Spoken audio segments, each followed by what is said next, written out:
Selamat malam semuanya. Kita tahu bahwa sekarang ini banyak permasalahan terjadi di masyarakat. Pertama, saya ingin menyinggung tentang edukasi masyarakat. Banyak sekali yang kita harus mengedukasi masyarakat dengan kesadaran sendiri maupun tidak tentang sikap terhadap netizen kita, terhadap kebebasan berbicara secara umum, yang banyak sekali ide-ide segar, ide-ide bagus, banyak sekali konten-konten bagus, konten-konten bermutu yang memang harus dikonsumsi oleh rakyat Indonesia. Jadi bangsa kita ingin menjadi bangsa yang maju, berdaulat, adil, dan makmur. Ini pemerintah semuanya bekerja sangat keras sekali. Kita melewati pandemi yang susah ini hanya dengan kerjasama dan gotong royong dan kebersamaan, dengan asis pemerintah, dengan tenaga kerja keras rakyat. Kita jadi nomor satu di dunia. Sekarang semua negara di dunia mendatangi Indonesia dengan harapan mendapatkan asistensi Indonesia. Negara ini menjadi negara yang sangat maju sekali di masa ini. Negara ini menjadi negara yang sangat terkenal. Negara ini menjadi negara yang sangat dihormati karena rakyatnya bijaksana. Sekarang mengenai isu BBM, kita harus bijaksana, sabar, tidak terburu-buru, menahan nafsu. Karena semua negara juga mengalami nasib yang jauh lebih buruk dari Indonesia. Di banyak negara, jika kita tahu, tidak ada BBM, tidak ada listrik, tidak ada gas, tidak ada motor, tidak ada mobil, tidak ada pekerjaan.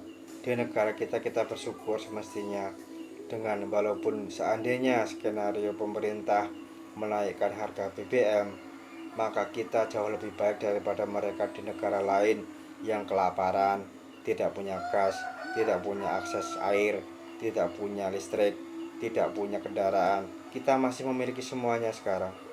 Halaman-halaman rumah kita sendiri, negara-negara kita sendiri, pemerintah-pemerintah kita sendiri, rakyat-rakyat kita sendiri, saudara-saudara kita sendiri. Bahkan sebetulnya kita tidak usah berkonflik, berpolemik, berpendapat yang keras, menyinggung tentang kinerja pemerintah ataupun ketidakadilan. Semuanya kita harus bersatu sekarang ini.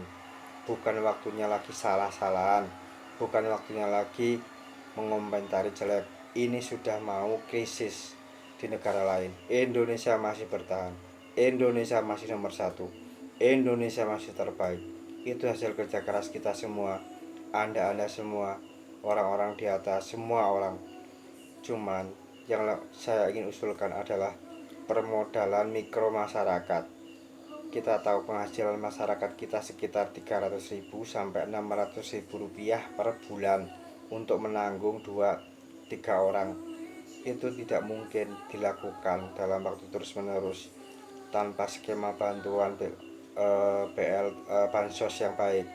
Kita harus kasih ikannya juga, kita harus kasih pancingnya juga, kita masih kasih ikannya lagi, kita masih kasih ikannya lagi, kita masih kasih pancingnya lagi. Karena kegagalan dalam berusaha di skala rakyat sangatlah normal. Mereka butuh edukasi, mereka butuh training, mereka butuh peralatan, mereka butuh dukungan semua rakyat, mereka butuh kerjasama antara golongan atas dan golongan menengah serta golongan bawah. Mereka tidak terjebak pada middle class trap. Mereka harus berbicara dengan suara yang bagus, elegan, sopan, bertata krama, sesuai hukum dan koridornya.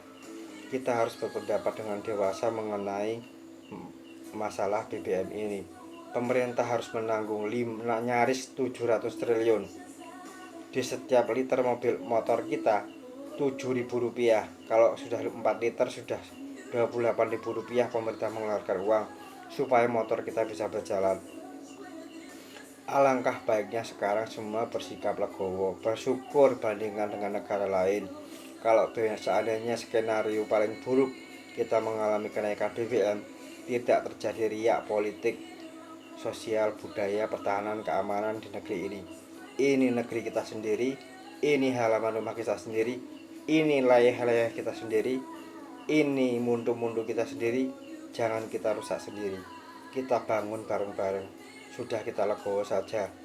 Walau kita masih punya motor, kita masih punya listrik, kita masih punya gas melon, kita masih punya minyak goreng, kita masih punya beras. Sementara di negara lain semua nol besar. Hanya ada konflik, kekerasan, penindasan, kekuasaan yang tidak adil. Di negara ini semua masih ada keadilan di negara ini. Coba kita bersikap proporsional terhadap sikap pejabat-pejabat kita yang memang berprestasi, kita harus hargai. Yang memang tidak berprestasi kita hanya bisa menasihati, dan itu ada adab-adabnya.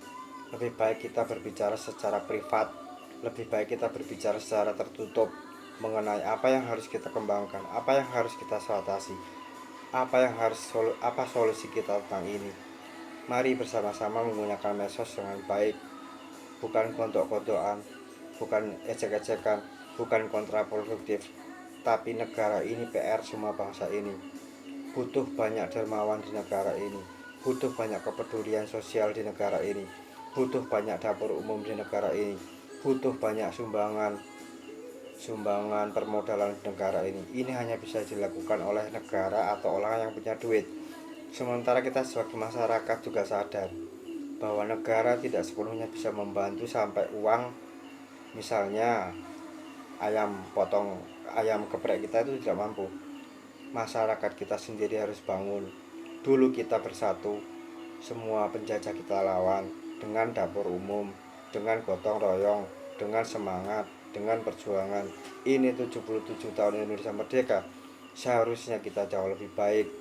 Memang jika ini tahun yang berat, kita menghadapinya dengan yakin sekali. Di dada kita penuh dengan Garuda dan merah putih. Di dada kita penuh dengan kepercayaan diri. Di dada kita penuh dengan keyakinan bahwa arah bangsa ini masih menuju marwahnya. Keadilan sosial bagi seluruh rakyat Indonesia dan manusiawi bagi semua orang.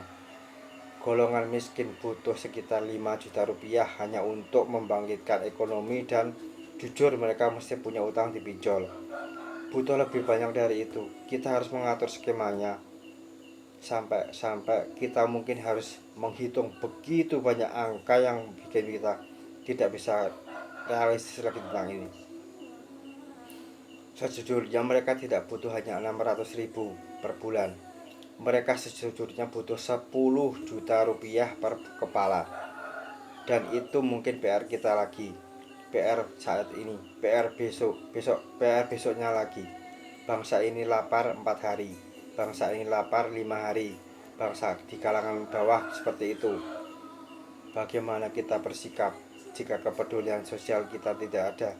Jadi menumbuhkan kepedulian sosial adalah salah satu kunci untuk bangsa ini bisa melewati tahun-tahun yang sulit. Kita mengulurkan tangan untuk membantu. Kita membuat orang untuk berdiri dan tegak dan berani lagi. Kita semangati lagi bahwa masa depan kita masih suci. Masa lalu kita sangat buruk, masa saat ini kita baik, masa depan kita masih suci. Kita memberikan kesempatan kepada semua orang untuk bebas berbicara, asalkan sesuai koridor hukum dan taat sopan santun dan moral yang ada di Indonesia. Kita ini bangsa paling beradab, kita bangsa paling dermawan, kita bangsa paling kreatif. Kita gunakan potensi kita untuk membangun ini bersama-sama. Jangan meruntuhkan seluruh bangunan ketika batu yang paling bawah kita ambil. Kita letakkan lagi batu berikutnya untuk membuat bangunan kita lebih kuat. Inilah Indonesia di masa depan. Maju, berdaulat, adil, makmur. Terima kasih. Merdeka!